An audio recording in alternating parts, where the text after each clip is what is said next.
गुदि बारदै सिख्ला आफादनि बानजायनायाव साननैनि मेहेरगोनां हाबाफारिजों स्निथि बैसागु फोरबोखौ गाजा गोमजायै फालिदों।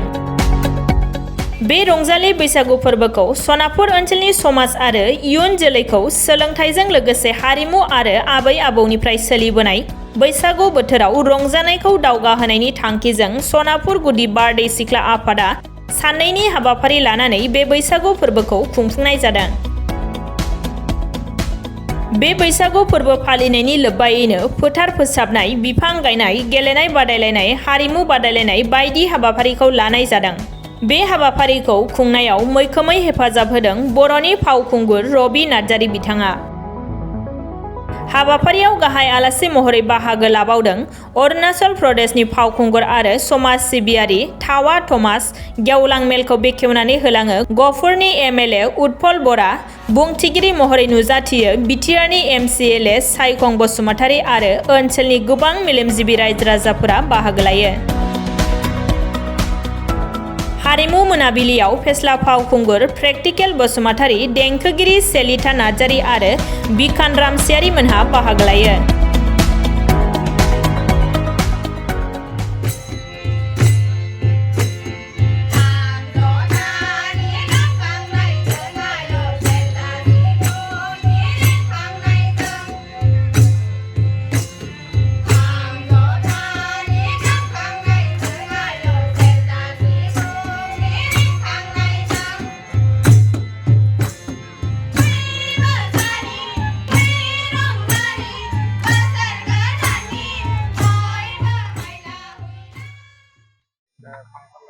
दिनै बयनिसिमबो बानायगिरि बिथांमोननिसिम आंनि गोसो गोदाननि हामलायथि जासिनाय थाबाय। दिनै नैबेहाय सनापुर बारदै सिख्ला आफादनि मेला माने बैसागु मेला दिनै खुंनाय जादों। बेयाव फैनानै आं जोबोद गोजोननाय मोनदों। जेखियानो जाया मानो जोङो दिनै बिराद मोनसे इन्टारटेन रंजानाय आरो रायजो राजानि गोबां ज' जानायखौ जोङो नुदों आरो बेखौ लानानै आं जोबोद गोजोननाय मोनदों। आरो बेनो आंनि फार्स्ट टाइम जे ओरैहाय सानजा ओनसोलाव बा गहपुराव बेबायदि बैसागु फांसन आं बा रायजो राजाजों एसे रंजाफैनो मोननाया, बेनि थाखाय आं साबसिन मोननाय जादों। गहपुरनि रायजो राजाफोरनि थाखाय मा बुंनो? बयनिसिमबो बा गहपुर हालाम ओनसोलनि थाखाय आं बेखौनो बुंगोन जे माने आंनि गोसो गोरबोनि अनसायनाय आरो सिबिनाय बयनिसिम जासिनाय थाबाय। आरो गोदान बोसोरनि जेनोखि मिजिं आसा बे जाफुंदों। आरो जोंनि बे ओनसोलावहाय जोंनि बिदा फंबाया सोनाब आरो सानजानिया मोनसे बान्दोआवनो फैदों, आं बेखौ आसा खालामो। आरो जोंनि गेजेराव मोनसे खौसेथि आरो जोंनि गेजेराव मोनसे सान्थि फैदों होननानै आं आसा खालामबाय। आरो बे निस्सय जोंनि ओनसोलाव बे खौसेथिया बा जोंनि गेजेराव सान्थिया थाबाय थागोन, आं बेखौ आसा खालामनायजों आरो रायजो राजा जोंनि गहपुर हालामनि रायजो राजाखौ बे खौसेथि आरो सान्थिखौ लाखिबाय थानो थाखाय आं मोनसे खावलायनाय जाबाय। दिनैनि हाबाफारियाथ' जोबोद बाख्नायथाव। जोंखौ गिबियावनो आंनि दा बोथोरनि बेलायाव जोंहा दा बैसागुआवबो लास्ट बैसागुआलागै अखानि थाखाय एसे उसुबिदा जायो। अब्लाबो जोंखौ माने अबं गसाया अननानै जोंनि खस्थ'खौ नुनानै जोंनि हलंगिनिफ्राय जोंहा ककिला जेरै 22टा गामि 22 गामिनि जोंहा जिथु रायजो राजाफोरखौ अननानै दिनै बोथोरा जोंखौ बिराद मोजां होदों। अबंनि सायाव आं जोबोद साबायखर बावहरो सिगाङावनो। दा बेबायदिनो दिनै जोंहा सनापुर गुदि बारदै सिख्ला आफादा जोंहा खुंबोयै दिनै स्निथि बार जाबाय, खेब जाबाय। दा नैबे स्निथि खेबाव जोबोद मोजां दिनै रायजो राजा जोंहा हलंगिनिफ्राय ककिलासिम जोंहा 22टा गामिनि रायजो राजा लोगोसे गावबुरा सेक्रेटारि बहुद हेफाजाब होदों, जों दैनोबाद होफैदों। बिनि थाखाय आं जोबोद साबायखर बावहरो। जाहाथे नेक्स्टआवबो फैबाय थागोन जोंहा खुंफुंनायाव, जाहाथे जोंनि रायजो राजाफ्रा बिदिनो मदद होगोन आरो मदद होबाय थागोन आं सानो। लोगोसे जोंनि बे बारदै सिख्ला आफादनि जोंहा दैदेनगिरि दा जोंहा मानगोनां आफादगिरि लथिराम बसुमतारी सार आरो लोगोसे जोंहा नेहाथारि गाहाय नेहाथारि जोंहा मेघनाथ ब्रह्म सार, दा बिथांमोननि दैदेननायाव दिनै नैबे जोंनि मेलाया जादों। आरो लोगोसे आंखौहाय दिनै नैबे मेलायाव खुंफुं आफाद हिसाबै आंखौ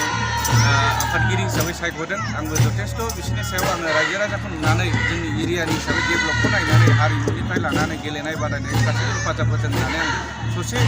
समब्लाबो बरननानै इसोरनि अननायाव आं जा हादों बेखौ आं खस्थ' खालामनानै हेफाजाब होदों। आरो लोगोसे दिनै जों मोननो हादों जोंहा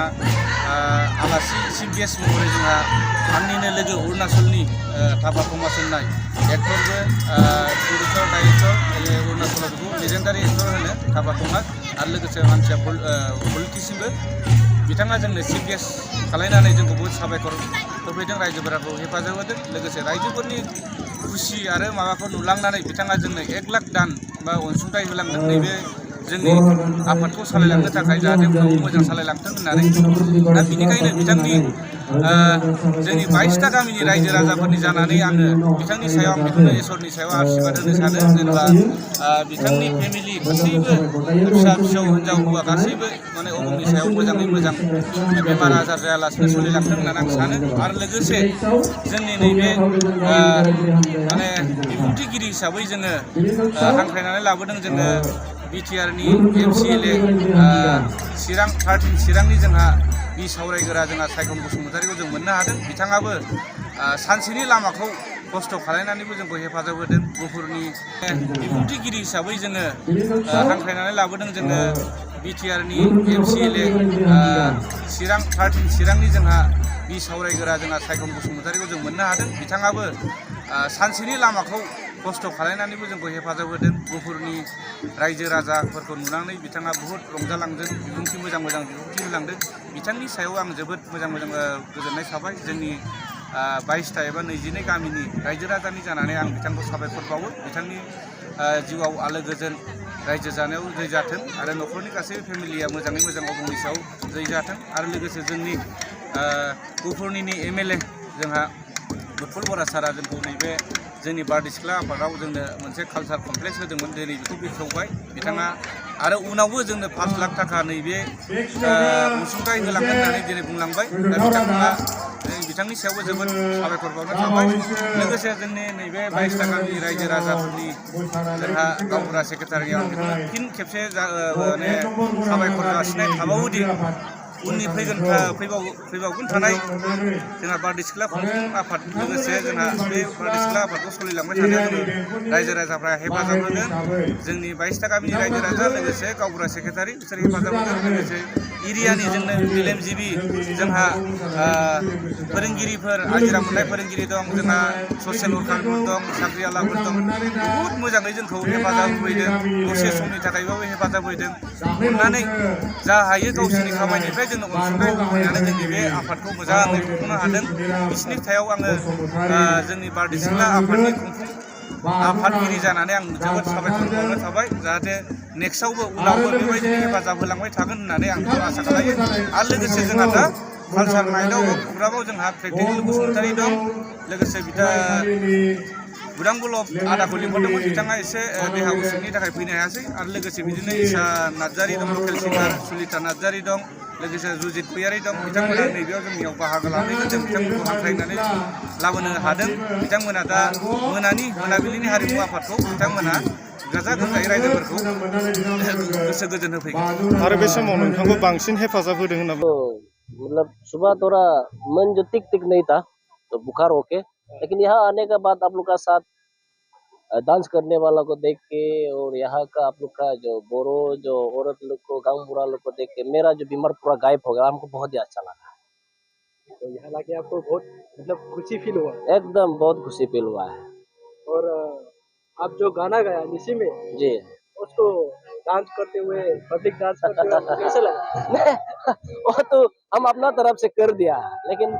अभी हमारा यहाँ का जो बोरो भाई बयाल वो गाना का जो मीनिंग को नहीं समझता है हम तो अपना तरफ से हमको तो अच्छा लगा है बट आप लोग को देख के कैसे लगा वो हमको उल्टा पूछना चाहिए वो भी जरूरी है हाँ। जो आपने जो मतलब यहाँ पे आके बहुत खुशी फील हुआ और यहाँ की माहौल को देख के आपको बहुत मतलब ट्रेडिशनल कल्चर को देख के आपको बहुत खुशी मिला और आगे चल के आपको ये सब कैसे मेंटेन रखना चाहिए बोलते हाँ मेरा तरफ से यही होगा जो अपना जो कल्चर है जो ट्रेडिशनल जो कल्चर को हम लोग मेंटेन करना चाहिए क्योंकि आजकल का युग में 21st सेंचुरी हो गया 21st सेंचुरी में हम लोग कोरियन मूवी देखता है हिंदी मूवी देखता है अच्छा नहीं होने वाला मूवी देखता है वो सब देख के जो अपना जो ट्रेडिशनल कल्चर को हम लोग छोड़ दिया है, तो उसका मतलब ये नहीं है कि हिंदी मूवी नहीं देखना चाहिए, कोरियन मूवी नहीं देखना चाहिए या कुछ भी फिल्म नहीं देखना चाहिए, वो बात नहीं है। पर जितना देखने से भी जो अपना जो ट्रेडिशनल जो होता है, जो कल्चर होता है, उसको मेंटेन करना बहुत ही जरूरी है। तो स्पेशली आजकल का 21st सेंचुरी का जो युवा लोग उसको मेंटेन करना बहुत जरूरी है। और जैसे कि आप लोग अभी बैसाखी जो बिहू है यहाँ सोनापुर ये में यूनिट में मनाया, तो यहाँ सुना है टोटल 22 विलेज है। तो आज 22 विलेज का 22 बस्ती का सब गांगपुरा आया, PRI लीडर लोग आया, और स्पेशली यहाँ उत्पलपुरा यहाँ गोपुर का जो ऑनरेबल MLA वो भी आज यहाँ आया है, उसका साथ हम बैठा, तो उसका सामने हमको चीफ गेस्ट का रूप में बोला, अच्छा लगा है। तो मेरा यही कहना है, जो जितना जो स्पेशली जो ऑर्गेनाइजर जो कमिटी है, जो मेरा एक दोस्त है रविराम नरजारी, ये भी यहाँ आप लोग का बोरो का बहुत ही काफी माना जाना वाला एक्टर है, पुराना एक्टर है, लेजेंडरी एक्टर आप लोग बोलता है। और हम भी अरुणाचल का अभी लेजेंडरी तो नहीं है, सीनियर एक्टर में हमको काउंट करता है, हम भी सीनियर एक्टर है। तो ऐसा करके एक हिसाब से मेरा एक ये मैसेज होगा, असम और अरुणाचल, हम असम और अरुणाचल जब यहाँ से हम लोग बाहर जाता है, जहाँ दिल्ली बोलो या कहीं भी पढ़ाई करने जाने से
Bunyi yang nikah, tetap sudah.